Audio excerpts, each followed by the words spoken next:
It's no good the pitch looking immaculate Sunday because nobody's here Sunday. It's got to look immaculate Saturday.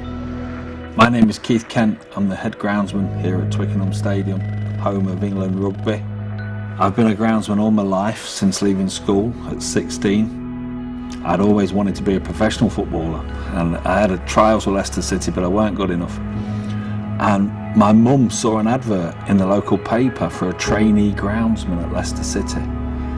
And she said to me, if you can't play for them, why don't you go and work for them? I was lucky enough, I got the job at 16 and I spent 17 years there. Then I saw an advertisement for a job and I rode after it, wanted to better myself, wanted to go further in my career.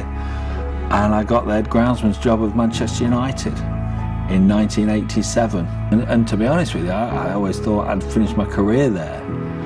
But then out of the blue, I got an approach from Twickenham and they said, would I like to become head groundsman here? And the hook that caught me was, he said, what we'd like you to also do is travel the country and help all the little clubs and just offer advice up and down the land.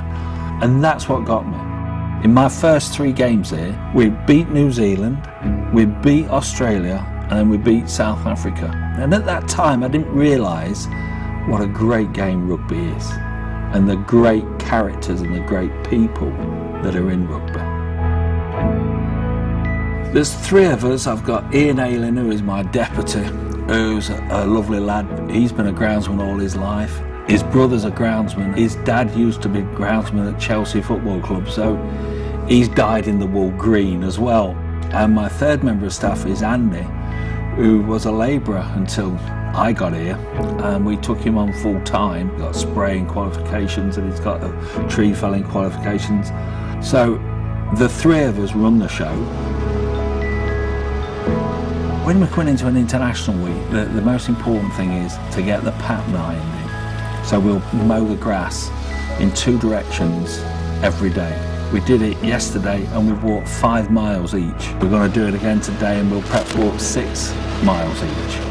I mean, I feel as fit as a fiddle, me. I mean, I can walk for England. I do have to have a mower in front of me. You need the grass to be at its strongest, at its best, to withstand a game of rugby. So the fertiliser is perhaps the most important job we do at the moment. The feeding regime we have here at Twickenham is every 10 days. We do a granular during the autumn period.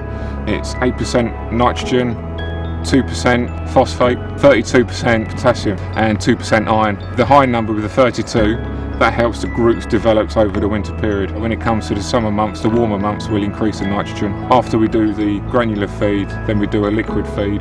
That's the nature of this beast of a new pitch, the Deso pitch. It's a pure sand root zone. It's a great beast to have. You know, we get a weather forecast through John Ketley and he's virtually spot on what he predicts throughout the week.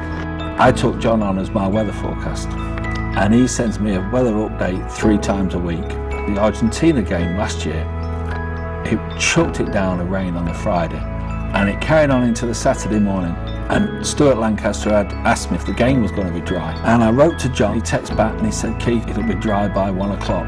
And at 6 minutes past 1 it stopped raining. He is that accurate.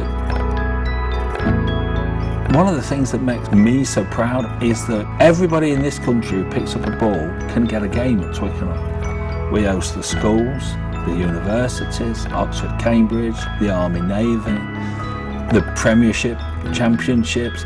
Everybody plays there. But we have a rule. We've sat down and we set out that every team that play here play on the best pitch that we can possibly give them. We don't lower standards. I love it.